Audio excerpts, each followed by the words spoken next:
We still have a couple of people coming in, but welcome all to the December CapMac meeting.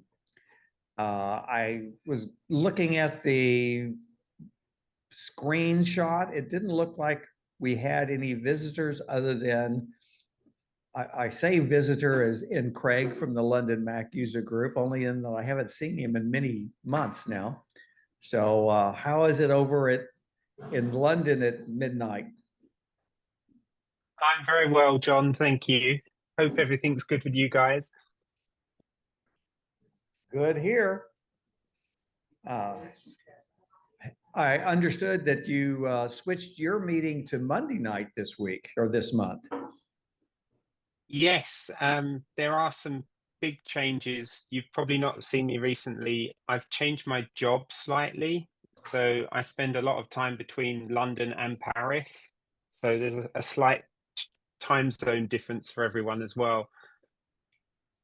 Are you permanently moving your meeting to Mondays?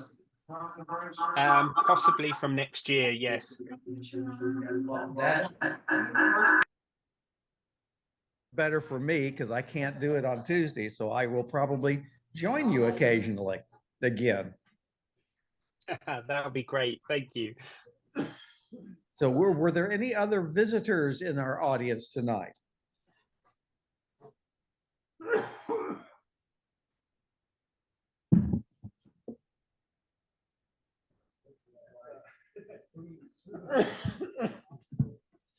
All right, so we're gonna, since there's no other visitors, let's go ahead and get started. Not a whole lot of difference here. There's a lot of ways to keep up with CapMac. These are in the email here or all over the place. We have 57 active members right now. So we're staying pretty steady. Looking at what we're going to do tonight, we have a few items to cover, announcements and so forth. We're going to do the 2024 CapMac board installation, and Nancy will be performing that shortly. And then our primary program will be by Stephen Hackett. As many of you probably remember, Stephen spoke to us about 2 years ago. And I already saw in his background some of his collection of his many different versions of the Mac. So will be interesting to hear from him. Koki's asked that her presentation be delayed till January. So we're going to conclude with just Stephen's program this evening. So the CapMac current board is shown here. We'll have one change of this rapidly as Robert is dropping off the board, and we're going to be having a new board member as of tonight. So a number of you have contributed to CapMac board meetings over the months, doing various tasks. We appreciate everything that you've done. And I will be sending out an email soon asking you whether you wanted to continue in this capacity in 2024, as soon as I get installed in the office again for that year. As always, keep in mind that our meetings are recorded. You saw the flash announcement as we started speaking tonight that Robert has started the recording. So we have recorded meetings going back until, pardon me, until about 4 years now. We started recording them in 2020. So we have quite a library that you can refer to, and that's a good way for you to introduce CapMac to others. Refer them to one of our recorded meetings and let them see what we're all about. The help desk is normally in operation at 6:30 to 7 at the beginning of this meeting. We didn't have any questions at this meeting, surprisingly. We also have some questions come up at the coffee for CapMac with CapMac meetings occasionally. If you can't make either meeting to ask your question, then send an email or post it on Slack and we can get it to our help desk committee. I put a newsletter out. It's the links in the last email that I sent. If you have anything you want to contribute to the next one, send me an email. Don't have any, the only thing I have of news of interest is the same old list of items that we have discounts for that are provided to all the Apple user groups. If you want to follow up on one of these discounts, send me an email and I will send you the appropriate codes you need to get the discount. As always, we're looking for people to share things that they know. It may be something that you think everybody knows. It may be something you use every day, but believe me, many people talk about stuff at the meetings and share things only to find that a lot of the other members don't know about it. So if you have something to share, whether it's a app you particularly like, some tip that you want to share, let us know and we'll put you in at one of the meetings. Whoops, so I don't think we're quite there yet. Well, I didn't edit that slide. So at this point, if no one has anything else to share, and I don't see any hands raised out there in the audience, I'm going to turn it over to Stephen for his program. And I have to say, I'm looking forward to hear from you. I listen to you on Mac Power Users all the time and have for years, ever since you began on that podcast. So with nothing else. Welcome our overseas visitors. I did. Oh, sorry. We were talking to Craig earlier. And so with nothing else, I don't see anything else being raised. I'm going to mute my mic and let Stephen take the floor. Awesome.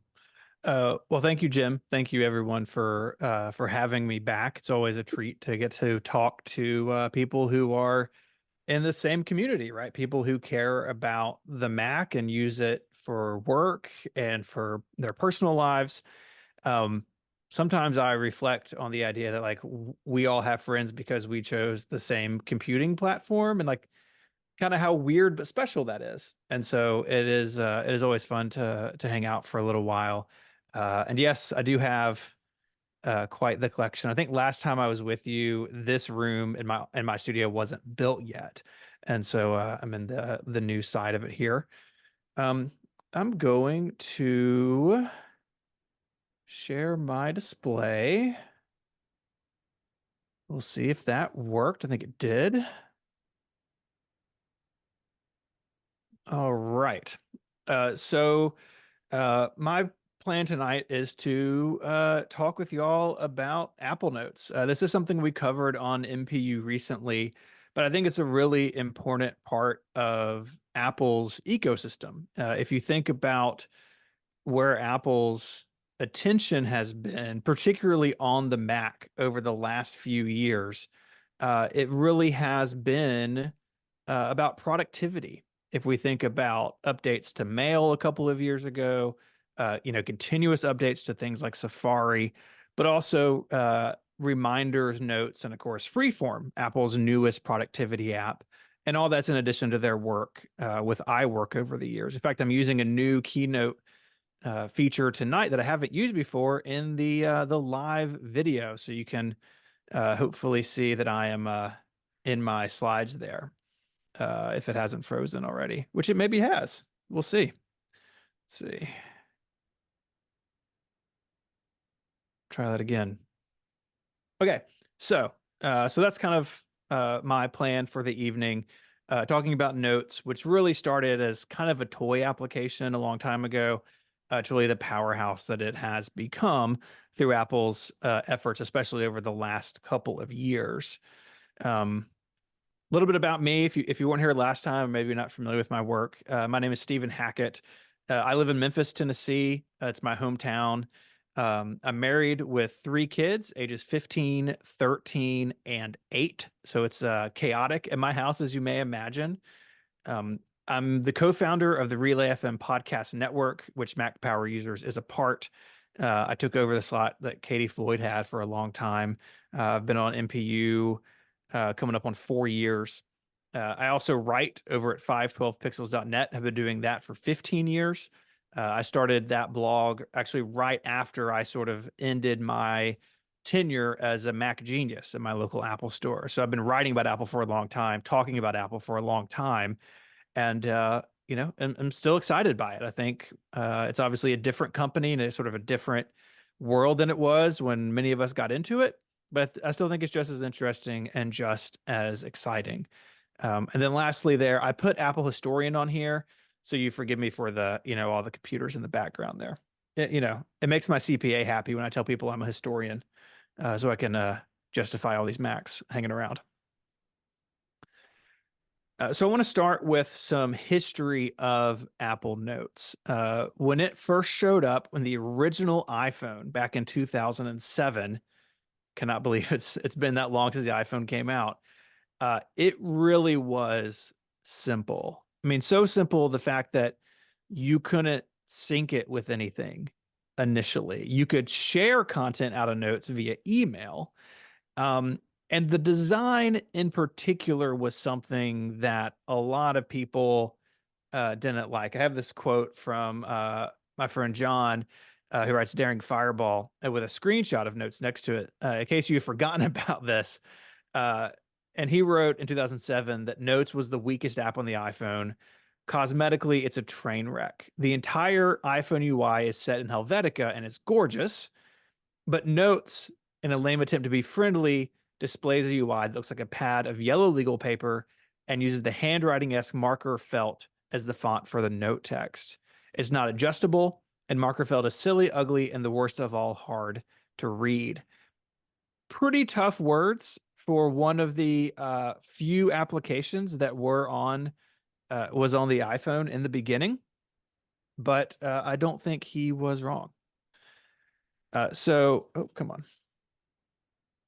Oh, hang on one second. I see why my video keeps stalling. I can fix this. Let's see.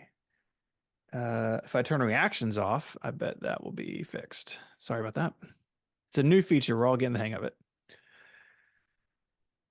So we had the original iPhone, that original Notes app. And with macOS 10 Leopard, which if maybe you remember, Leopard was actually delayed. Apple had this press release like, hey, we've been talking about Leopard for a long time, but we need to finish the iPhone. And so Leopard got pushed. The iPhone launched in the summer of 2007 and Leopard launched in the fall. In fact, I was at Apple. It wasn't Apple Park then, it was Infinite Loop, doing training as a Mac genius when Leopard was released. So I got to go to one of the famous beer bashes when Leopard came out. It was really a fun time. And with Leopard, Apple added Notes functionality to all things to the Mail app. And so in the Mail application in Leopard, you would have your regular, mailboxes, but then you would also have your notes. And the reason they did this is that Notes was syncing, Notes was syncing via IMAP, which is the protocol that email uses. It wasn't a custom sync solution. It was basically fancy email drafts that didn't go anywhere. And it was pretty buggy and pretty slow. And I think from the beginning, Apple knew that this wasn't going to be a solution that would play long term, that this wasn't something that was going to work if Notes was going to become more powerful. And the next, or in a couple releases later in OS 10 Mountain Lion, Notes did become its own app. It inherited a lot of that design, as you can see in my screenshot, with the yellow pad of paper and like the torn edges at the top. It's very skeuomorphic time in Apple's design. But it meant that Notes was sort of on its own as an app and not just part of Mail. And it meant that people who were using Notes had a much better experience than using what was effectively a bunch of fancy mail drafts. Mercifully, Apple did eventually let users change the typeface. But really at this point, Leopard was 2007. Then you had Snow Leopard in 2009. You had Mountain Lion and Mountain Lion a couple of years later. Notes was not really competing with things like Evernote, which at this point, at least in my personal experience, Evernote was the Notes app to beat. It was on the Mac, iPhone, eventually the iPad. When that came out, it was on the web. It synced. There really wasn't anything like Evernote in this time frame. If you were cross-platform like I was, where I used a Mac but had a PC at work at the time, you could run it on your PC as well. Apple wasn't in the running for competition with Evernote at this point. Of course, now we know kind of how that has played out for Evernote. Just recently, just a couple weeks ago, there was a story about the new owner, having the free version limited to like 50 synced notes, which is just wild to me. But in 2005 or so, with iOS 9 and OS 10 El Capitan, Notes really began to come into its own. So this was in the time where the design was getting flattened out, so it looked more modern, as you can see in these images. But the big thing is Apple moved Notes to CloudKit, which is a component of iCloud for syncing. Now, Notes wasn't perfect. CloudKit, iCloud certainly weren't perfect in the iOS 9 days, but it was night and day difference over IMAP. And you could and actually still can sync with Notes with things other than iCloud, but that was the default.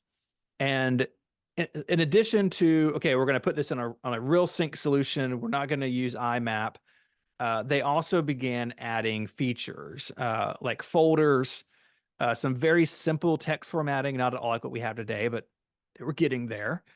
Checklists, URL previews, and then you could bring in images, sketches, and files within Notes. Some of this you could do in the old Notes regime when it was still, kind of the old design of the old sync engine. But this is really the turning point where someone at Apple said, hey, look, we want to make this a real competitor. We want this to be a tool that people can rely on. And in this 2015 timeframe, we begin to see some of those changes. And I remember at this point really being excited about this, still using Evernote and, kind of being increasingly unhappy with it and really wanting Apple to move the ball forward with Notes. And they did that with this set of releases in 2015. And since then, Apple has really worked on Notes at an encouraging pace. With a lot of Apple software, I'm sure we've all experienced this over the years. There'll be an update to something, and then it's going to sit for 2, 3, 4 years. Sometimes a little bit shorter, sometimes a little bit longer. But it's almost like these products are on a carousel, and Apple works on one and then moves to the next and then moves to the next, and eventually it comes back to our favorite, whatever that may be. And there's been a little bit of that with Apple Notes in the years since 2015. But usually at WWDC, there is some amount of time dedicated to what is new in Apple Notes. And as they've done that, they've begun to edge out well-known competitors like Evernote, things like Simple Note. So there was an old iPhone app called Notebooks I don't even think is around anymore. Like Apple really started moving in. And there's always this tension that I feel in Apple's productivity tools where they really need to build software for the 80%, right? They need to build software for people who are going to buy an iPhone or an iPad. They're not going to do like what some of us do as maybe more nerdy people and dig into third-party applications and figure out our own custom workflows. They're going to use what's provided. And over time, that 80% has needed more features as in general, the population has become more aware of these things. But Apple has to always strike that balance of making something easy to use for the masses, but good enough that their more power users may be interested in looking at it. Now, they can't meet everyone's needs. Of course, no one piece of software can. And so just because reminders may work for somebody else may need OmniFocus, right? Someone may be fine with GarageBand. Those of us who produce audio professionally need Logic, right? But Notes has steadily kind of climbed up the food chain, I think, in terms of Apple's productivity apps. And some of the features we're going to be talking about tonight have been added in these more recent years. Things like collaboration and pinned notes. Things like scanning documents with notes, which is a feature I absolutely love and use all the time. The addition of tables, handwriting search, tag support, internote linking. There's a lot of stuff here. The internote linking is actually one of the newest features in Sonoma and iOS 17, where you can, instead of just linking out to the web in your text, you can actually link to other notes. So if I have a note about, the vet that my cat goes to, and I have another note with the cat food we get, I can have those linked together in notes so I can move between them really easily. And that's a feature that's brand new this year, and honestly, one that is in response to a tool like Obsidian, which is not something we're going to talk about tonight, but is really based on interlinking of notes and pieces of information. And so even though Apple continues to iterate this, they are still paying attention to what's happening in the market and adding features that the market deems worthy, not always first and not always in the most powerful way, but they pay attention to that stuff. And that is encouraging to me as someone who, as you can see in this screenshot, this is actually my personal notes database, 453 notes. And some of you may even have more than that. We got a listener email on MPU as someone who had thousands of Apple Notes, right? I think maybe 11,000. I forget what the number was, but people are using Apple Notes to run their businesses and run their lives. And Apple has, I think, really proven that they can be responsible with this software title. I do want to start with some basics. And that really comes in the form of organization. In the beginning, Notes didn't even have folders, which is wild to think about. But now you can have folders and subfolders. As you can see here in my sample folder, I've got a subfolder called Original OS 10 and one called Releases.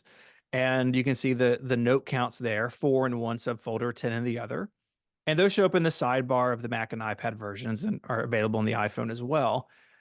And for me, I sort of organize notes in terms of areas of responsibility. So I have my personal notes. I have ones shared with my wife, Mary. I have ones for Relay FM. I have ones for Hackett Technical Media. I have one for church stuff at IPC. These areas of responsibility are the way that I think. And so when I'm in one of these modes, I can drill down in those subfolders and really see what's going on.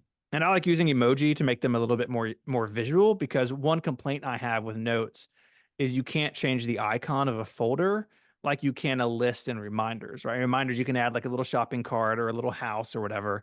And Notes doesn't let you do that. And so I've turned to emoji of all things to make this a little bit easier to visually parse. Notes in a folder can be organized in different ways. I tend to sort by title, but you can also sort by date created or date edited, which is a really nice feature as well. If you have a lot of notes, you're I know I looked at this the other day, it would be to the top. And you can change that on the fly, of course. And notes can also be pinned to the top. So in the screenshot, you can see I've pinned my note for Snow Leopard, which a lot of people hold up as the best version of OS 10 ever released. That's a debate for a different time. But pinning that to make it really easy to get to. And I will use this often when something is ongoing. So maybe I'm planning a trip, or maybe I'm for this, kind of working on what I'm going to talk about. I'll have that pin. So if I'm on my iPhone later or on my iPad on the couch or something, and something comes to mind, I can very quickly find where it is. And pinning is just temporary. It's just a swipe away, or you can right click and get to it. And I use it as kind of like a flag, hey, this is important right now. It's not always going to be important, but at the moment I want quick access to it. And it's a feature that I really like. After folders, Apple added tags for organization. Now, some people, if you're like me, I'm a folder, subfolder kind of person. I know other people really like tags, right? Maybe they don't use folders at all. Maybe they're just using tags. And Notes can let you actually use both kind of independently of each other. So you don't have to choose, I'm going to be a tag person, I'm going to be a folder person. You can mix and match these things as you like. And you just type the pound sign and then the name of the tag. I tend to do it at the bottom of the note just so it's a little bit tidier. And then any existing tag names will autocomplete, which is actually really important. I'm sure we've all had situations where you're in a system that uses tagging, and maybe you have one tag called car, and another tag called Karza, plural. And it's like, these are the same thing. And, I typed one singular and one plural over time, and it's kind of fallen apart. I really like that Apple Notes will autocomplete those. And then tags automatically show up in the sidebar. And if you click or tap on one of them, it does the sorting for you. So here you can see in my example, I have tagged these releases as Intel only. And if I went to PowerPC only, that other tag I would see, Panther, Jaguar, those releases. Like I said, I'm not really a tag person, but I have friends and people in my life who are, and it really seems like this solution scales really well with the auto completion, with the visual layout there in the sidebar. It seems like Apple has really thought through how this feature should work. And what's also neat is tags can be used in conjunction not only with regular folders, but also with smart folders. And we're going to talk about those here in a second. But I like that Apple gives you all these organizational tools, but they don't say you have to use this one. And once you choose, game over, right? You can mix and match them. And if you're like maybe my spouse, and you don't want to use folders and you don't want to use tags, you can just search, right? If you just have a big folder of lots of stuff, you can search across all of Apple Notes. There's a persistent search bar, search in the toolbar, I should say, excuse me. And it's kind of like search in Finder. Search in Finder, of course, you can just type in a word, like I could type in eMac, and it would show me all my files with eMac stuff in them. Or I could drill down and say, okay, I just want PDFs. I just want PDFs created in 2003. I just want PDFs created in 2003 that have this Finder tag. You can begin to do those searches in Notes as well. It's not quite as full featured as Finder, but I don't think it needs to be. And so here in this dropdown, you can see some suggested searches. So Apple Notes, just give me a return of all my notes that have checklist within them, or just my notes that are locked. Another feature we'll talk about in a second. And it really lets you quickly kind of get around and get what you're looking for. Notes also has search within the note you're looking at with Command F or under the file menu. And that will search the content within a specific note. So if you have a really long note, you can go directly to what you're looking for just within that document. If you know you're already in the right place. And so those two things work hand in hand. And even with my folders and subfolders, and I like to think I'm so organized, most of the time I just search. I'll hit that search field and I'll pick what I'm looking for and go from there.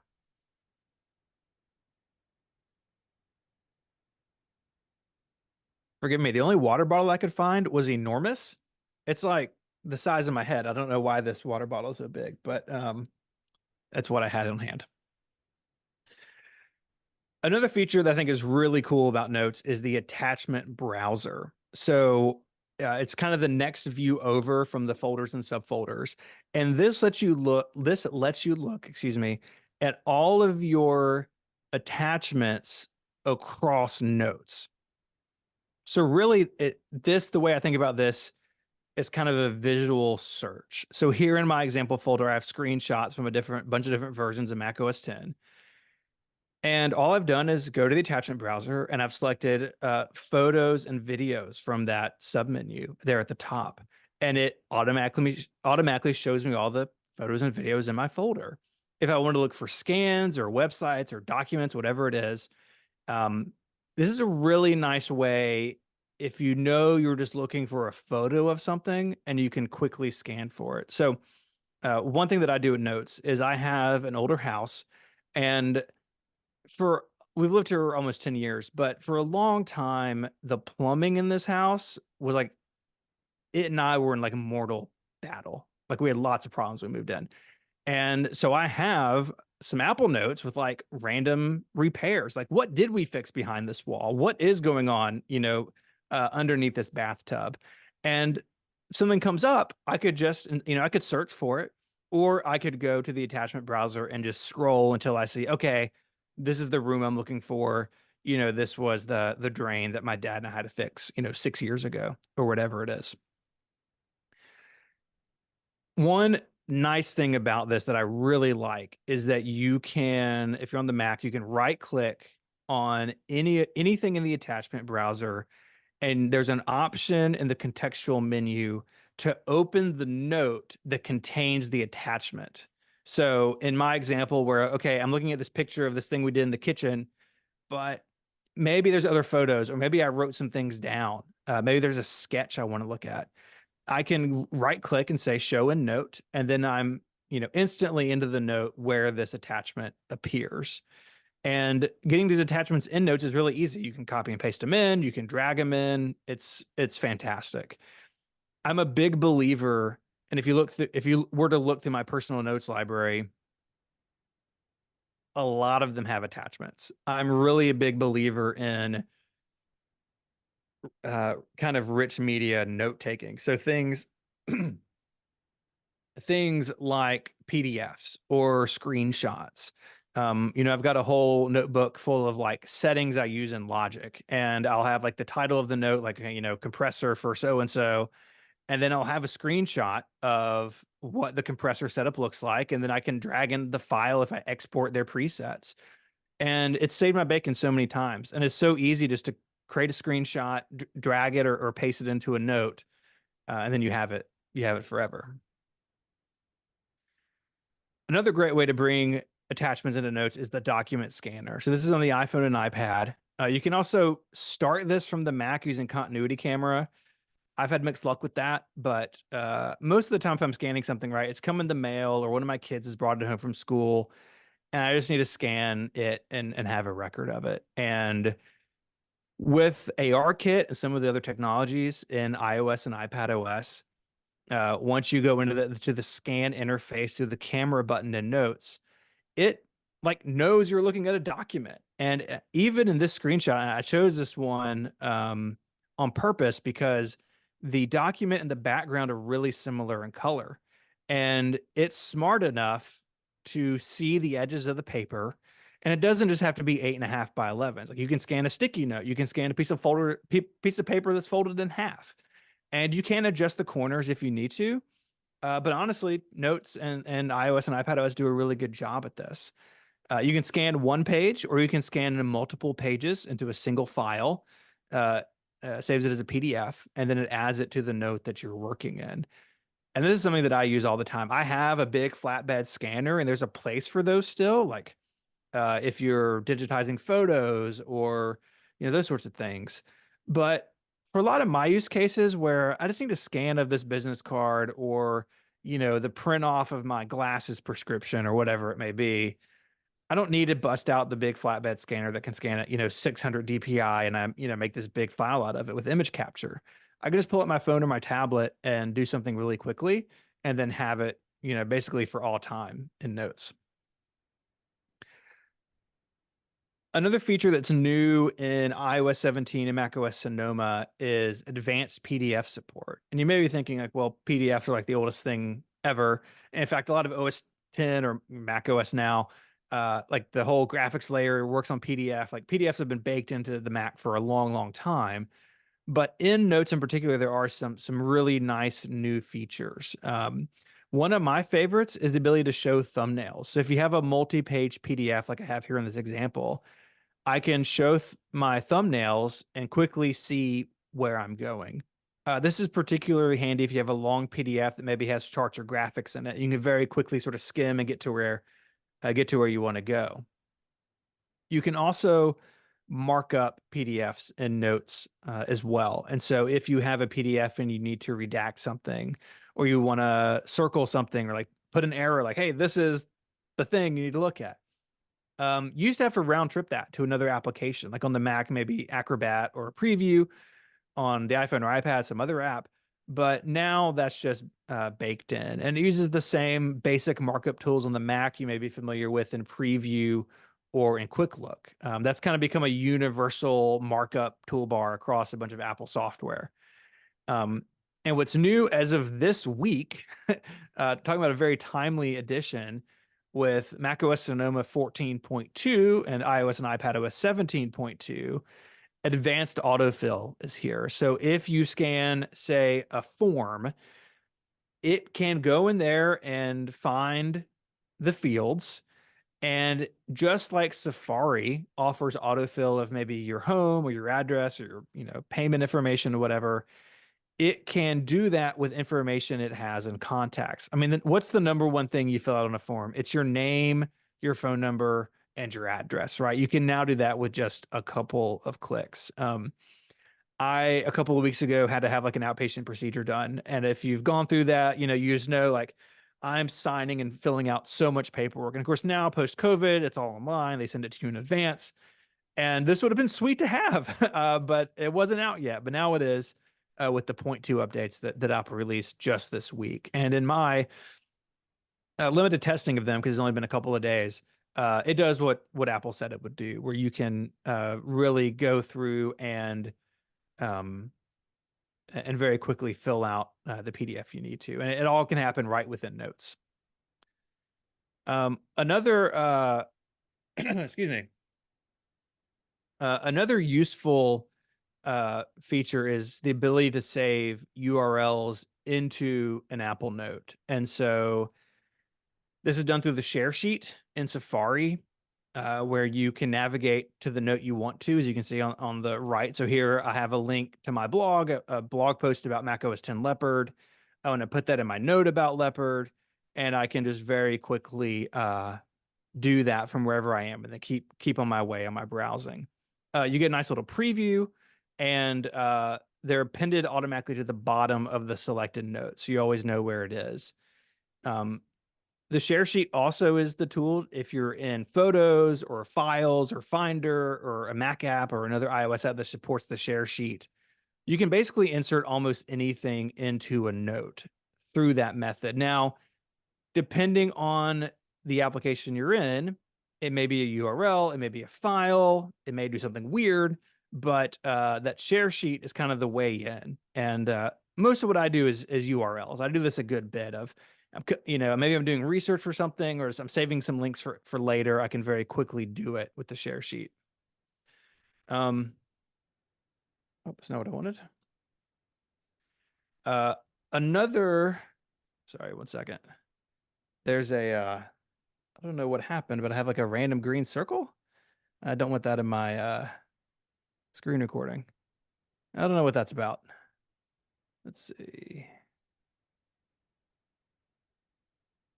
We're just, we're doing it as we go here today. There we go. Okay. Another feature that got added really when this really got good with the iPad Pro and the Apple Pencil, as that's kind of become more popular, is sketching and handwriting. And so you can, on an iPad, use the Apple Pencil. You can even use your finger on an iPhone to make simple sketches. Now, I will say this image here is from Apple. I am not that good of an artist to make this beautiful island scene for y'all, but, just pretend that, we have this list, things we're packing to the beach. And I like this example because it shows that you can bring these different components in and build out a note as you see fit. So if you need checklists or PDFs or sketches or images, whatever, they can all live together. You don't have to have separate notes for these things. On the macOS version, because sketching really isn't a thing on the Mac, they just show up as regular images.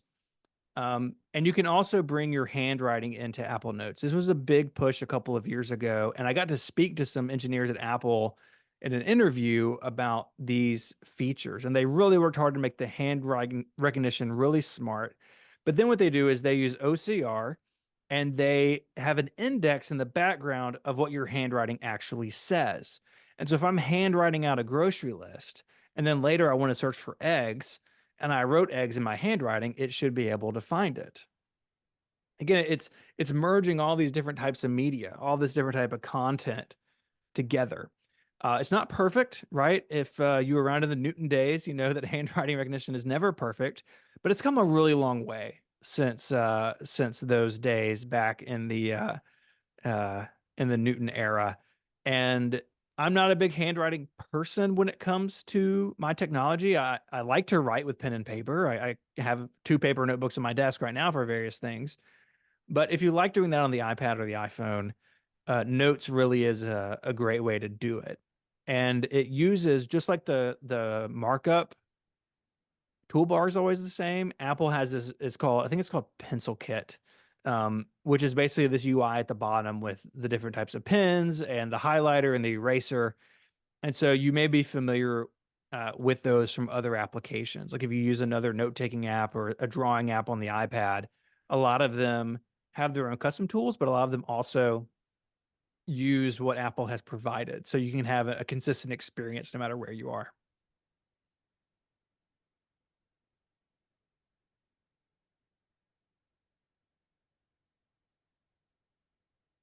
So that's kind of the content, a lot of the content that we can put into notes. We'll talk about a couple others here in a second, but I do want to take a moment and talk about security, because at this point, we talked about bringing a lot of information into notes, and we obviously want to make sure that information is secure, not only from someone who's not physically accessed my iPhone or iPad, but including if someone does have my phone or my iPad.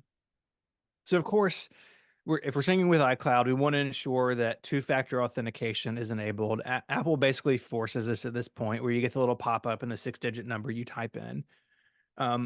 If you want your notes to be end-to-end encrypted, which means Apple has no access to what's in your Apple Notes, that is part of the advanced data protection feature that rolled out for iCloud earlier this year. That's a big topic for another time. But if end-to-end encryption is something that you want in Notes and a bunch of other features, I would look into advanced data protection. I have it turned on for my account, for my wife's account, and it gives me real peace of mind that even if someone had access to my iCloud account, they're not going to be able to decrypt most of that data. But you can also lock an individual note. So say that someone sits down at my laptop and say, I let them, right? Like, hey, yeah, you need my computer, here you go. They, even though they're at my computer or my computer is unlocked, they cannot see my locked notes unless they know the PIN code or have my fingerprint for Touch ID. This is something that I think is just an outstanding feature of Notes, because look, honestly, most of the stuff in my notes, like, it's important to me, but it doesn't rise to the level of I need to lock it from, anyone who has access to my phone. But I do have some things in notes that I do want that extra level of protection for. Maybe it's a list of my prescriptions, or maybe I have a note with my 1Password keys in it, or information for a server at work, and I don't want somebody to have access to that. It's really easy to do this. There's a little lock icon on the toolbar, and you can do this on any of the platforms, so Mac, iPhone, or iPad. And the lock syncs across all your devices. So if you lock a note on your Mac, it's locked on your iPhone, etc. I also want to talk about metadata a little bit. And this is something that when we did the Mac Power Users episode, David Sparks actually taught me. I didn't know this was here, but I've known for a long time, if you scroll to the top of a note, you have your creation date. So you can see that creation date here being December 6th. If you click or tap that, then you get an edited date. It doesn't show both at once, which is a little bit of a bummer, but you can alternate. So if one is more important to you, you can change it on a per note basis. I did not know this was in Apple Notes. And when David said it, I think I saw it in the outline, then I asked him about it. I was like, this is incredible. Like, I didn't know this was here. But it can be very handy sometimes to know, okay, when is the last time I edited this?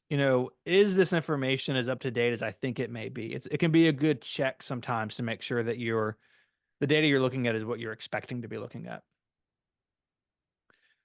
So back to some of the content stuff. Let's talk about text. This is the bread and butter of a Notes app, right? I'm using it to write someone's information down. I'm making a checklist. I'm, quickly, someone tells me their phone number over the phone. I can just open Apple Notes and type their phone number out real quick, whatever it is.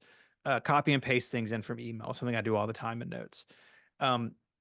Notes uses rich text for easy visual layout. Now, I know there are people out there that are sort of like plain text purists that don't want the formatting of their text and their text to be the same thing. But in Notes, I do not mind it, because if you have a long note in particular, being able to style it with headings and subheadings and bulleted lists and dashed lists, whatever it may be, that can be really helpful. And there's some new additions this year. They added monospaced. I think last year a block quote got added, so they're expanding this over time. But it means you can kind of lay out a little document within an Apple Note. And I use headings and subheadings all the time in Apple Notes, and it can be a really nice way to organize things within a single document. And you can see there are, what is that, 9 different paragraph styles you can use. And if you're on the Mac, you can assign or customize the shortcuts to them. So actually on my main computer, I have some shortcuts for like bulleted and dashed lists. I just turned them off for this screenshot. So the screenshot would be a little closer to default. But you can very quickly change the text formatting. You can right click. If you're on the Mac, there's also on the iPhone, iPad, and the Mac, there's also a styles toolbar item. So you can change what that styling is kind of on the fly. Rich text can be a little weird when copied and then pasted into other apps. But again, I'm willing to make that trade-off for Notes because I think it makes sense the way the app works. Many people would like something like Markdown, and there's a bunch of third-party applications out there that lets you do work with plain text.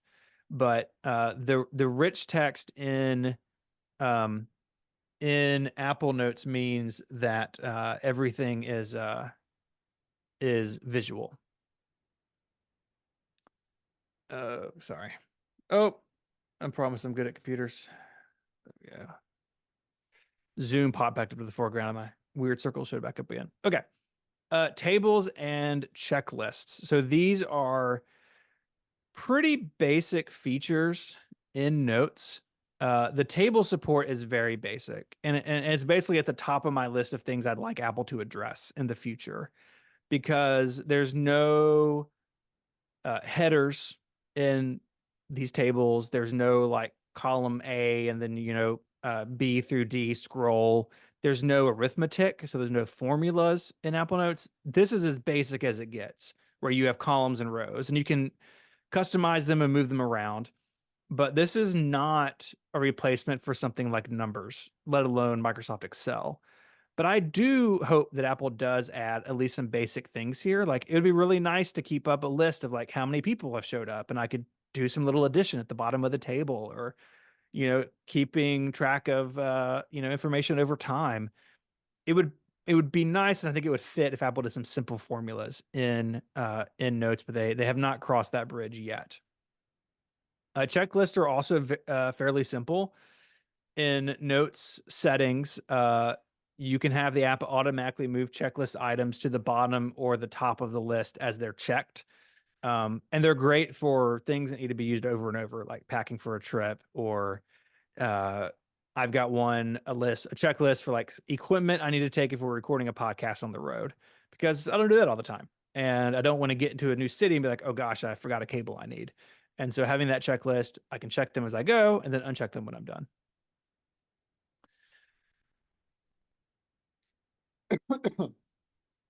Another relatively new feature is Quick Note, and this is a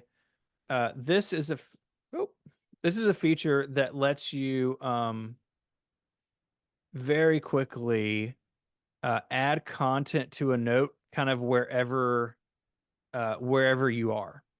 And so I'm just giving up on this green circle. Zoom is drawing it, but I cannot seem to get rid of it. I'm just going to leave it. So it's designed for fast entry. There's a bunch of ways to create quick notes. You can do it via the share sheet. You can swipe up from the bottom right-hand corner of an iPad's display using an Apple Pencil. You can type Globe Q on the iPad hardware keyboard or the Mac. You can also activate it with a hot corner on the Mac. And what this is, it's like a scratch pad almost. These can become full-featured notes, and they have a lot of the features of full-featured notes. But the idea is I want to add something to my same quick note just wherever I am, or create a new one, and then get back to what I was doing. And it is really great whatever context you're already in. So if you're working on researching something or looking at things for a trip, you can send a bunch of stuff to a quick note and not really lose your place in Safari or wherever else you are. And I think that's important. I think it's important to be able to gather information without being sort of pulled out of whatever I'm working on. The initial idea behind QuickNote is that it would be accessible via third-party applications. So the idea was, okay, I'm in some other app that Apple doesn't make, but I want to be able to add things to notes really quickly via a QuickNote. And this has not been adopted widely at this point. It's only a couple years old, but the Task Manager things, for example, is such has taken advantage of this. And so I can send a list to things, and if I tap that in Notes, it takes me back to the Things application, right to where I was. There's like a deep link into the content into another app saved right in Apple Notes. You can then move individual quick notes to a different folder. You cannot lock them though. I think that is because Apple views this as like a scratch pad and honestly probably kind of temporary. And so once you kind of decide, okay, this is something I'm going to keep, then you drag it into a regular folder, it becomes a regular note, and then you can lock it as you wish. There's also a related feature. Actually, it's an older feature that QuickNotes kind of adopted, where there's an option where you can simply tap your Apple Pencil to your iPad screen, and it will launch a QuickNote immediately, which is pretty cool. There are also, oh gosh, come on. There are also, like I said earlier, smart folders where you can have your search tools work for you. So this is very similar to smart folders in Mail, smart folders in Finder, smart playlists in Music, where you can set your attributes, tags, date created, mentions, checklists, what folder it's in, and you can nest these things. So you can say, I need all of these to be true. I don't need any of them to be true. And then they're grouped together in a smart folder. You can create them across the platforms. And my favorite, and one I use all the time, is I have a smart folder for notes that I've edited in the last 5 days. Because remember earlier, I like sorting by title. This lets me see what I've been working on over the last week. Another new feature that I think is really important thinking about Apple building tools for people to work with, like to run their lives on, is collaboration. It's managed through the share sheet. So I have a screenshot here where you can share a specific note or an entire folder with somebody else. And you can set the permissions so they can collaborate or they can just view. You can set it where they can invite other people or not invite other people.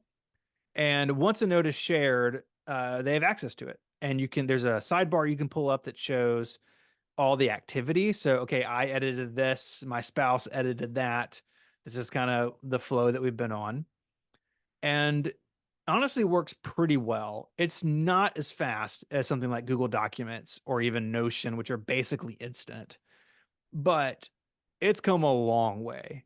I would not have recommended collaboration in Apple Notes even just a couple of years ago, but it's really gotten to a point where, except for like the most mission critical things, I'm willing to trust that it's instant or at least it's fast enough.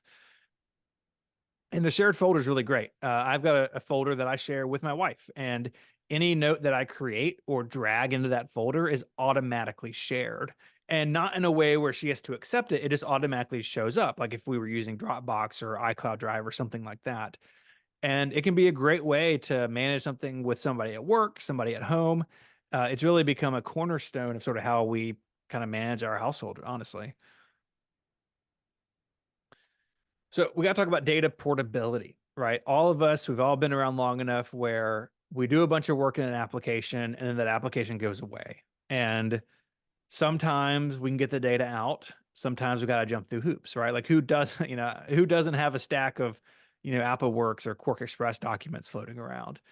That is a concern with Apple Notes because it is rich text, because it is a database behind the scenes, right? There's not a directory somewhere deep in Finder with all of my notes as text files. So data portability is something to really consider here when we talk about long-term usage. Now, importing is easy. Getting data into Notes, super simple. It can import text, rich text, even HTML documents, and it can import ENEX, which is the export file type for Evernote. And it basically can look at your Evernote export and bring things in. Now, that's not perfect, but it's pretty good. It's enough to get you started. It's definitely good enough where you're not copying and pasting out of Evernote or something else into Notes. For me, before Notes was my full-time Notes app, I was using Evernote. I imported everything. I spent a little while kind of cleaning it up. Way better than just copy and pasting things over. We've all done that. It's a recipe for disaster. But if you have a bunch of text documents or HTML documents or something else that you want in Notes, very easy to import those. And that is basically a Mac feature, right? We're not really talking about the iPhone and iPad versions at this point. The flip side of this, though, is exporting. So this is the concern people bring up, right? Well, I'm going to entrust this application with my life, everything that I'm doing in this program. What happens if Notes goes away? Now, I would say a couple things to that.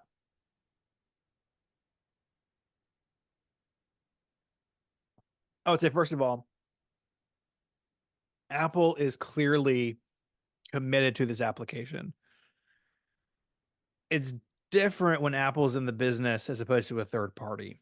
And so I think if Apple were to retire Notes or move beyond Notes at some point in the future, there would be a way to manage that transition for people. I think about it in terms of iPhoto and the Photos application, right? That happened in 2014, I think, 2013, 2014, where iPhoto went away. And that transition, while Photos didn't have everything iPhoto had, there was an import path, right? You could get your photos in your library into the new application. So I don't worry about this from a perspective of what if Notes goes away.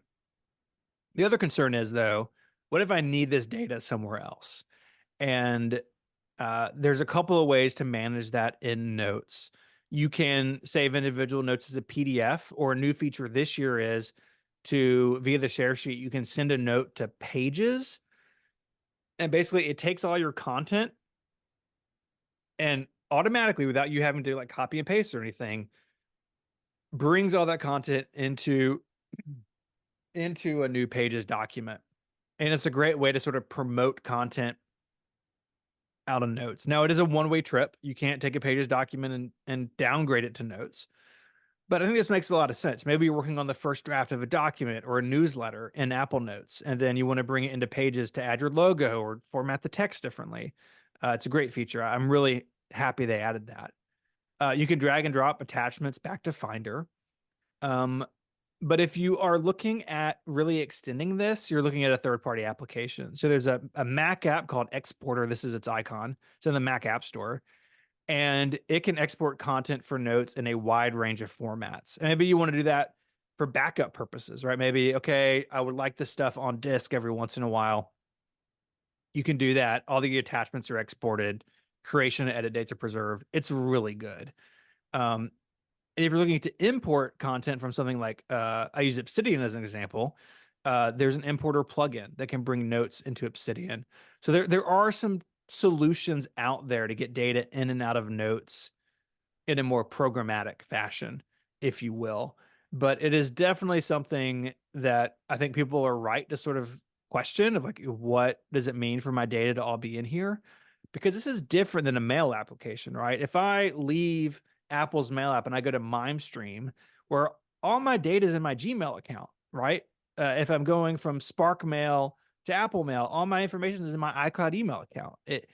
The client isn't where my data is. My data is elsewhere. Well, in Notes, that's not the case, right? Because the application is holding your data. It's syncing it. So I think it's a fair question. How do I get my data in and out of Notes? but I've kind of come to peace with it. I don't think Apple's going to do anything where Notes is going to go away anytime soon. And if they do rebuild it or do something in the future that's drastically different, I'm confident that they would have tools for that transition to happen automatically for people. Even back in the iOS 9 and LCAP, that 2015 period, you had to do like an upgrade of your Notes database because it was a new app and a new sync engine, and that worked really flawlessly, if my memory is correct. And that was a big deal, right? They basically rebuilt the whole app. I don't foresee anything that would require something like that from Notes in the near future. So I've come to peace with this, and honestly, I think it's an app that has proven trustworthy in terms of data retention and syncing. The CloudKit syncing is really good, way better than it was back in the IMAP days. And so I feel comfortable with my 450 notes or whatever it is, that they're going to be there on all my devices, that if I make it edit one place, that edit's going to be synced everywhere. And I don't worry so much about, oh, I want all these, as text documents, in Finder somewhere. It is not something that I let, that I consider to keep me up at night anymore, I guess. Sort of on the more kind of power end of things, power user end of things, like importing and exporting, is automation support, shortcut support for Notes. Notes is, while it's been around a while now, it's not really like a sort of an older OS 10 app that maybe you had a big Apple script library for, or now JavaScript automation. This is really, because it's a kind of 80% of the population app, shortcuts is really the best way to automate things with the data and with your structure of your notes themselves. Here, I've put a screenshot of all the important actions that you can add to shortcuts. One that I use a lot is Open Note. And the way that I do that is I have a shortcut that's kind of like I got like 2 or 3 notes that basically I want in and out of pretty quickly for some things. And so I can have a shortcut that asks me, what note do you want? And then it opens it automatically. So instead of having them pinned or searching for them in Notes, I can hit the shortcut. I can ask Siri to run the shortcut. I tell it the note that I want, and it opens it automatically. But you can also mix and match these. So you can create a folder, for every new month of the year. Maybe you're going to file things that way. You can create and manage your tags through here as well. So again, building infrastructure in Apple Notes, you can do through the Shortcuts application and through those workflows. I do wish for additional shortcut support for Notes. I mean, who doesn't want more ways to automate things? Because it kind of falls down a little bit once you're dealing with the content of a note. The shortcut support is really about the structure, like append to a note, create a note, close a note, open a tag, close a tag. Like, there's not really anything to say, okay, go to this note and the checklist in this note and text that checklist to my spouse automatically every time I run the shortcut. Go in this note and look at my 7 URLs I've saved and open them all in Safari in a new window for me.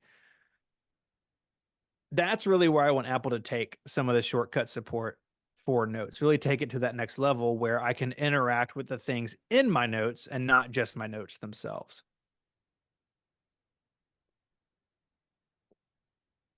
So if you're out there, Apple Notes team, that's what I want next. Because I think it really would be powerful, and it would let me interact with the content that I've created or I need to reference in new and interesting ways. And then kind of lastly, I want to talk about Notes on the web. Because it is part of iCloud, we can go to iCloud.com and interact with our notes. If you're like me, you never go to iCloud.com. You kind of forget it exists.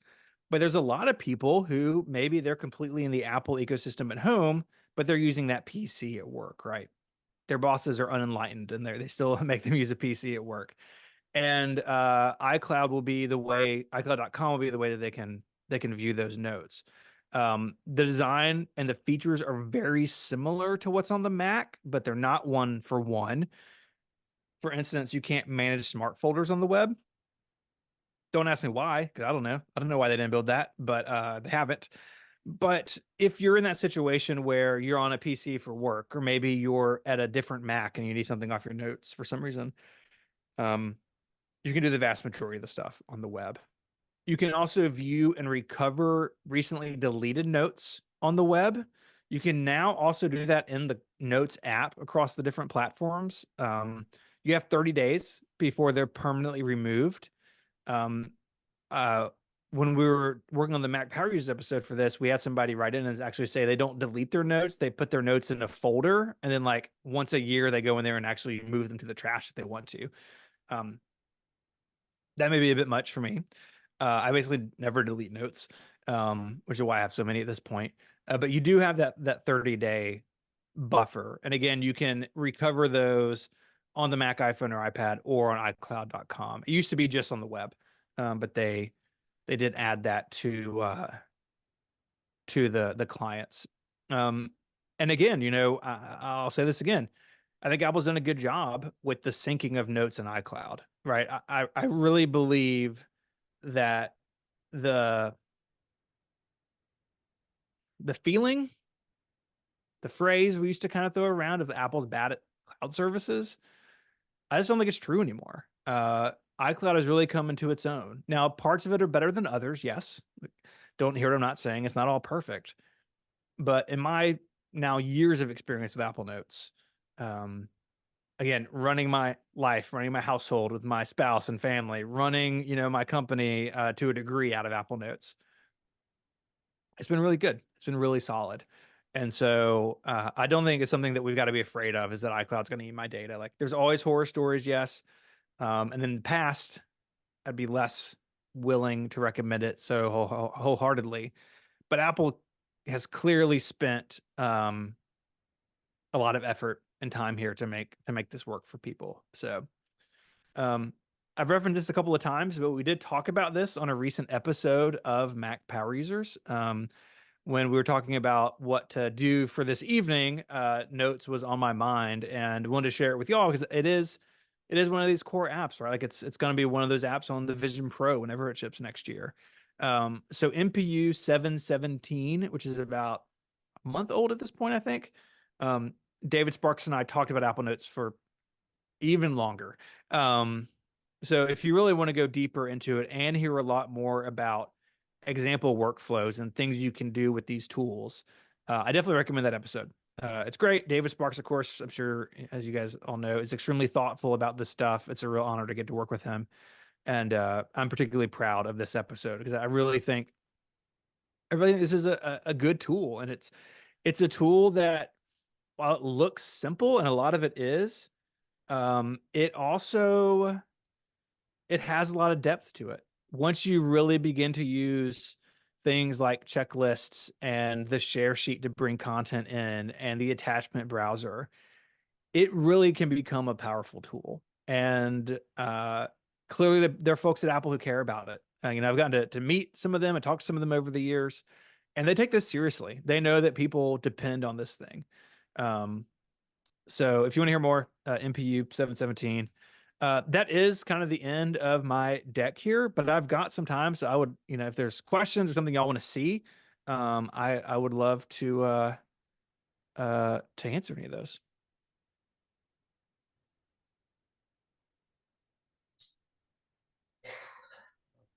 I have a question. Is there a third-party app for exporting notes into Markdown?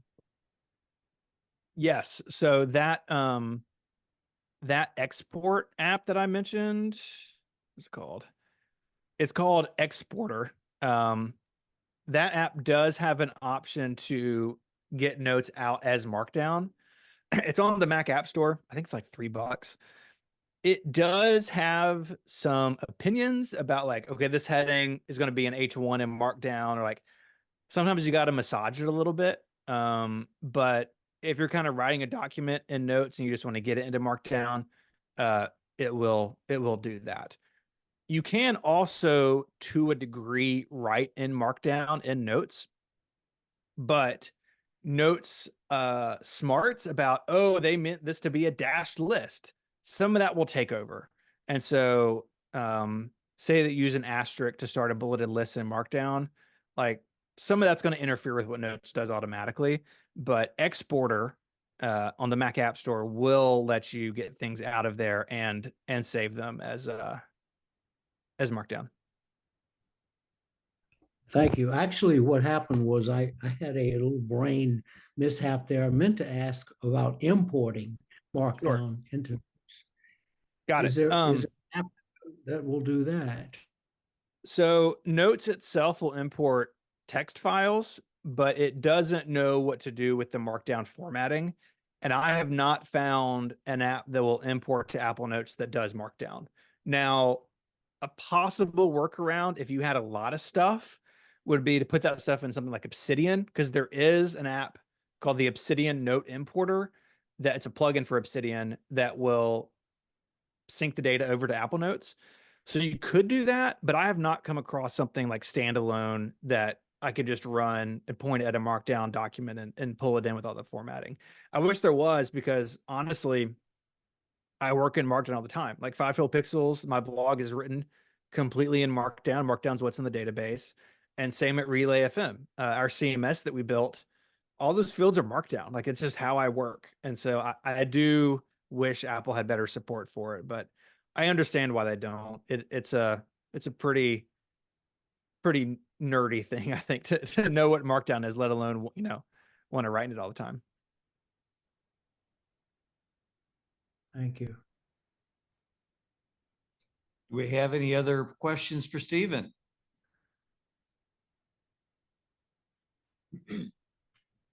Just to comment, I had absolutely no idea that Notes had all those features, and I'm really, really happy to hear it. I've kind of treated Notes like a sticky note, and it'll be fun to experiment with it now. Yeah, I'm glad to hear that. And I think that speaks to its design, right? That is great for that sort of use. But if you do want to push it further, those things are there. Now, everything I talked about tonight is in, the newest Sonoma iOS 17 version. So some things may not be there if you're running, if you're wiser than I am and not running on the latest and newest thing. The feature set will maybe a little bit different. But yeah, it's all there, and the Mac in particular, I think, is the best way to explore that. Most of those features are cross-platform, but not quite all of them. Any other questions or comments? Yeah, I have a question. So, when I'm using my Mac and I'm pulling in, Can you come over here? We got one more question. Let me get Sure. the speaker Yeah, of course. to come over here. yeah, I can't say exactly what's happening, but when I am using Mac and it's probably a little bit older iOS, or sorry, Mac OS, when I'm putting in my name, it pops up my address book and it finds all the other people that start with Jeff, but not me. And so I don't want to click any of those, but I can't make it go away, and it sits there forever and I can't move it. That's in Notes somewhere? Where are you saying that? No, I think that's just filling in like web documents, because you earlier talked about filling in. Got it. Right. Yeah. So in Safari settings, there's an autofill section. And I think, without looking, because again, I am on Sonoma, so it may be different, that you can use like usernames or information from my contacts, but I do think it by default pulls from the whole contacts database. I actually have that feature off in Safari because I probably for that reason, honestly, years ago. So I don't know if it's still the case, but I do find that frustrating because I don't want to autofill somebody else's, some other Steven's information. Maybe if your name's unique and it works out. But that can be frustrating. So I actually have that off in Safari for that reason.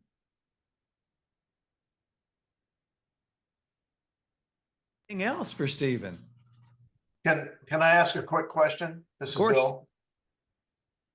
So Stephen, I use Notes, and I've got just a very simple flat file database of important information that I like to keep. But with all these updates and upgrades to Notes, is there a place where we could see examples of to give us ideas of all the neat things you can use notes for. Yeah, I mean, in terms of like from a feature set perspective, Apple's support section on Notes, their online user guide is really good. In terms of workflow, like what in my life Notes may be a good fit for, um, I don't think I have a good centralized resource. I know there are some folks out there doing really good content on YouTube about these sorts of things. Like Chris Lawley comes to mind. He's an iPad guy, but he uses Notes. Some of the kind of knowledge management people will talk about Notes. I think for me, a couple of my favorite ways that I use it that may not be immediately obvious. One, I've got a notebook called Manuals. So anything I buy, right, an appliance, I bought a new truck this year. Like I go find the owner's manual or the user guide or whatever it is, and I save that PDF in Apple Notes. And there's nothing worse than like, oh my gosh, what is my washing machine doing? And you're looking for the booklet in the file cabinet, right? And so you can go to the web and you can find all those really easily on manufacturer websites. And it's actually shared with my wife. We have a notebook just for those sorts of things. Another thing that I really like Notes for is events and travel. There are dedicated apps. Tripsy is a good example of apps that are like built for managing travel. My problem with a lot of them is they don't work offline. So one nice thing about Apple Notes is when it syncs on the iPhone and iPad, all that is available offline. Same on the Mac. So if I'm on an airplane, I can open a PDF I've stored in Apple Notes. That is not true of some other note-taking apps like Craft, for instance. Craft does not have offline caching on their mobile client, which I think is a real downfall. And so I have an events and travel folder, and I'm going to the UK next summer. I already have some stuff in there. I'm going to a concert early next year with my best friend from high school. I have a note in there with like, here's the address of the venue because it's in a city I don't live in. Here's the time. Here's a PDF of my tickets. And I kind of just building that record, right? My idea with a lot of things in Apple Notes is I want quick access no matter where I am. And if you're anything like me, you have too many emails to search through for email to be quick access to information. And so I kind of view Notes as like this database to my life. And look, there's stuff in Notes that I put in there probably 6 years ago I haven't seen since, right? That ended up not being important. But who cares? Because it can store as many notes as I want to put in it. And if you organize it with tags and folders, it doesn't get in your way. But those are a couple of things that I have found really useful over the years. And then I mentioned during the slides, my my notebook dedicated to house repairs, just so like I know, okay, we did this thing, we had to replace this. So like, this is the filter that goes in my HVAC unit. Here's a picture of it with a link to it at Home Depot's website, all of that stuff together. So when it's time to do that thing, I'm not searching for information that I used to know. I can just look it up in Notes on any device that I've got and move from there. So, especially with the new PDF support, having, those outside documents in there can be hugely helpful. Well, using notes for manuals for appliances and any equipment things that you buy, that's a great idea because good luck finding those 2 years after you buy whatever it is and you filed it away somewhere, the paper copy, and good luck finding it. That's a good idea. YouTube is a good idea because I use YouTube all the time to find out how to do different things. And heaven forbid I should use Apple's user's guide, to try to find out what to do. But no, those are all great ideas. Thank you. Yeah. Apple's done a good job. Their developer documentation isn't always the best, but their user guides online and even in the help system on the Mac, they're people, I've met some of them, who really care about that stuff being good. They really want to be the place to go to, like, can I do checklists and notes? How do I do that? Instead of Googling it, they want you to go and look at the user guide for their software. And this is a little before my time, but like, used to be, back in the Apple II days and, earlier days that I've studied as a self-proclaimed Mac historian, but not necessarily having lived through them all, where software came with this big, thick book, right? Like I can do everything this program does because the dude who wrote it worked with the lady who wrote the book, and like they communicated, and I have this thing, right? And Apple has not always done a great job of that, but I feel like the last 5, 6, 7 years, they've done a much better job of that, documenting their own software for their users. And, like Miss Nancy said, as these things become more complex and we're learning about them, that really is a great tool. Like if you look at our Mac Power User show notes, both the internal document David and I use and then what we put in the podcast feed or on the Relay website, there's usually Apple support links in there because as I'm talking about this feature, the best thing to have to go with it if someone wants to go explore more is something Apple themselves wrote. And I applaud them for that effort. It is a monumental effort. The documentation and support team at Apple is way bigger than you think. Some of them are where y'all are in Austin. So that's one thing part of the Austin campus manages with their Apple Care stuff. But it is it's a good place to look around. Say, Stephen, this is John Ames. I got a question for you. This is really a long shot. Is there any way to bring in a simple Excel spreadsheet into Notes? So you can do a couple of things depending on what you want to do. If you just want the file there, you can just drag the file in and then open it back in Excel. If you're talking about getting the content from Excel into Notes, I think you can copy and paste. I'm pretty sure you can with numbers. I'd have to test it with Excel, but I think you could like select the data you want, copy it, paste it into Notes, and the table structure I think would survive. But because Notes doesn't have any formula support, none of that would come over. So if it's like a budget and you have a monthly average, the monthly average cell is not going to do anything, right? It's because that's not a feature in Notes. Again, please, please Apple add it. But I think the basic structure, like if you're just using a table to like, just kind of structure data, I believe that would survive a copy and paste from Excel into Notes. I'm almost positive it would from Numbers. So you may need to like open the Excel sheet in Numbers and then do it. But it also works like from the web, from websites and from mail, like mail messages. So another thing that I do is I have a notebook for active Apple products. So like the MacBook Pro I'm on right now, my phone, my watch, because I do this for a living, right? Like it's a vice, y'all. Like I buy a new iPhone every year. It's a terrible vice. You should not do it. Drinking would be cheaper, but my vice is new iPhones every year. And so I have a note with like iPhone 15 Pro Max. And if you copy and paste like the Apple Care email with like your serial number and your registration and everything, that is actually formatted as a table in the mail message. And so when you paste it into Notes, it's a table, which is how I want to store that information anyways, because it's like nice and visual. And, I'd prefer that over a bulleted list or something. So, so it is something that really, the tables are good. I'm glad they added them, but I wish they did more. But yeah, to answer your question and not just rant for a while, is I believe copy and paste would do it, I think.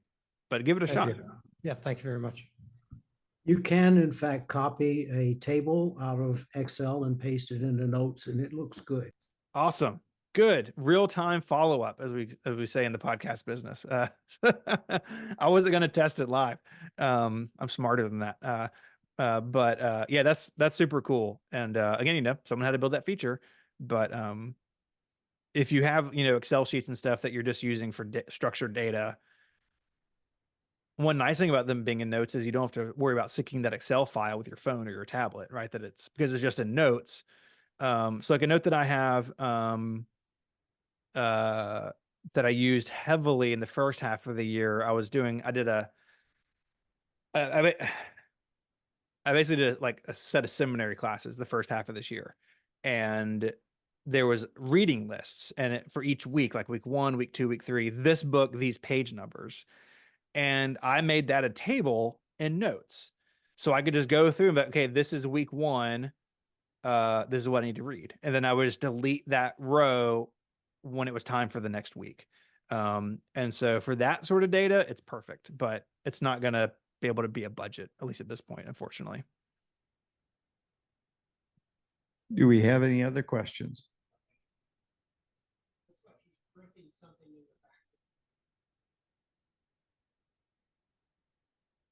Going once. Oh, someone said it looked like you had a 3D printer in the background. I do. Hopefully you can't hear it because it's actually running at the moment. I'm helping one of my kids with a school project. I Uh, can see it running. Yeah, you can see it moving around.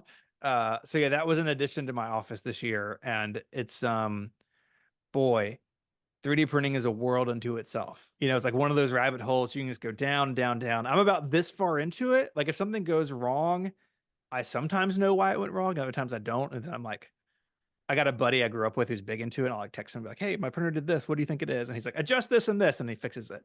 But yes, printing something for one of my kids' science classes, helping them with a project. You have an interesting office. Yeah, right. It is. You can only see part of it, but yeah, I do have a pretty sizable Mac collection. There's a 20th anniversary Mac and a G4 Cube. Those are my two like true treasure pieces. Like if this building burns down, I'm grabbing the Cube and the TAM. After I get my time machine drive off my desk. And a bunch of phones and iPods. I got a bunch of beige Macs over on this side, a bunch of Power Macs. About a year ago, I got my first. I got an Apple III. I've wanted one for a long time, and finally got my hands on one locally. Kind of banged up, but it's really the Apple III is like a weird. We could talk about it forever. We don't have time. But I got an Apple III over there. I have an Apple II, which is my Oregon Trail machines. I'm of the age where like we played games on the Apple II because they were the old computer at school. So it's my Oregon Trail machine. Lots of cool stuff. I've been collecting about 12 years, 10 or 12 years. And what's cool is most of this stuff has come from listeners over the years. So like someone will be like, "Hey, I found this power book. My uncle gave it to me. Do you want it?" And sometimes the answer is yes. Sometimes the answer is no. I got a whole bookcase in here full of laptops. It's a real problem. But my wife is very glad I have this building now. This building is behind my garage, in our backyard. And so none of this stuff is in the house anymore. She didn't love when she'd like go to the closet and be an iMac G4 in it. She's like, "What are you doing, man?" So now it's all safe and sound out here with me where it doesn't get in the way of anybody else. You have an impressive collection. Yeah, we'll go with that. We'll go with hoarding. It's an impressive collection. I like that. Yes, mine's relegated to the garage. Yeah, My I've wife got would some- like to see it disappear from there. I've got some stuff in the attic. The trick is with storing that stuff is taking any batteries out, of course. You don't want them to puke their guts up. But on occasion, someone will be like, "Hey, I tried to get the Christmas tree down and you had a, this weird old beige computer in the way." It's like, yeah, sorry. Well, it's what I'm into. Well, I can't think of anything better. Yeah. So I know you have another obligation to do. get to soon. So unless someone has a quick question, and I don't hear or see anyone, I think we should thank you for a very good talk this evening. Thank you very much. Yeah, thank you all for having me. These, like I said, these are always fun to do. It is, it's just neat to connect with people who are into the same thing, that we are. That's always special. Well, again, it's great to hear your talk a second time. And I've learned several new things and jotted down notes to follow it up after the meeting. Awesome. So thank you again, Stephen. Yeah, thank you all. I appreciate it. Good night. Okay, so at this point, since we deferred some items until after the main presentation, Nancy, are you available? I am. All right.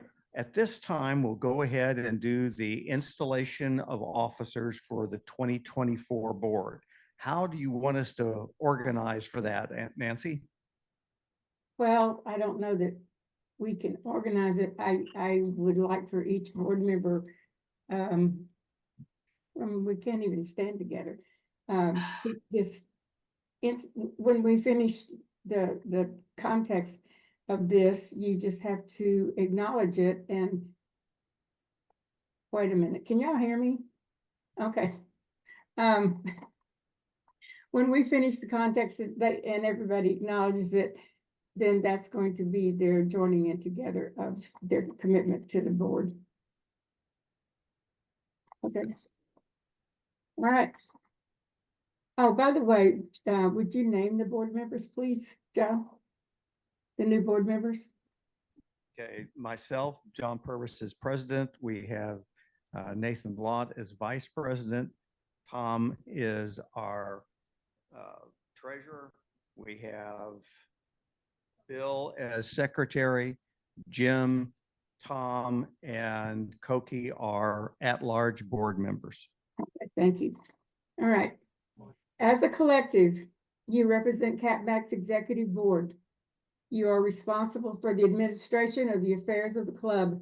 You must determine the policies and activities of the club, work with prospective members, and continue to develop a strong club. You're charged with the control of all its bills and its money. In brief, all the general management of your organization rests upon you. With this information in mind, I ask you now to confirm your willingness to serve as a board member. Your response is, I do. I do. I do. You are hereby installed as members of the 2024 Board of Directors of CapMac. Congratulations. Thank you, Nancy. Is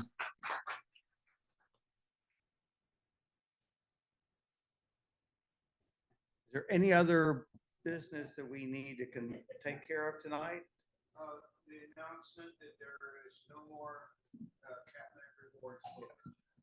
One of the things the board did at the last couple of meetings is talked about the rewards club. With the conclusion of the awards distribution that Tom has made tonight or will see conveyed to those who qualified, we're going to discontinue that program starting in 2024. Mostly it was because it was the same people over and over again getting the awards. So we want to see if we can find a different way of encouraging members to participate and share and talk at the meetings and share what things they have learned about the Mac and iOS. Also, we don't have SIGs, we don't have other outreach programs like we used to have. Yeah, as Tom said, we have, especially since COVID hit, have discontinued all the many activities that the organization used to have, such as SIGs and other activities. So there's fewer opportunities other than here at the meeting to really do a whole lot and to earn those points. We haven't been doing the outreach, going to the Apple store to celebrate a new product release or anything like that in several years. So that's what we'll be doing going forward. Anything else?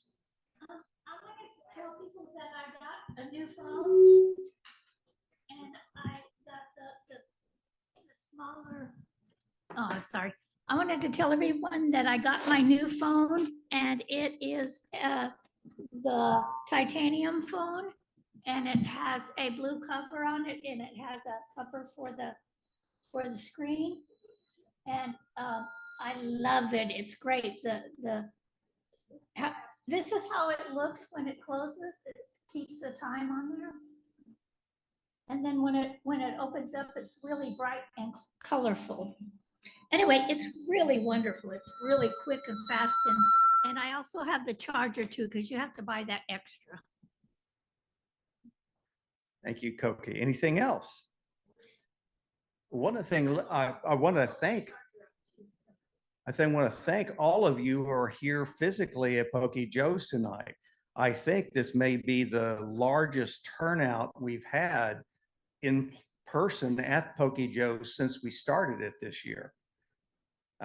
So as I counted before, I think there was 13 here. Almost equals how many was online. So I really thank all of you who came out in person tonight. Anything else that we need to cover before we wrap things up?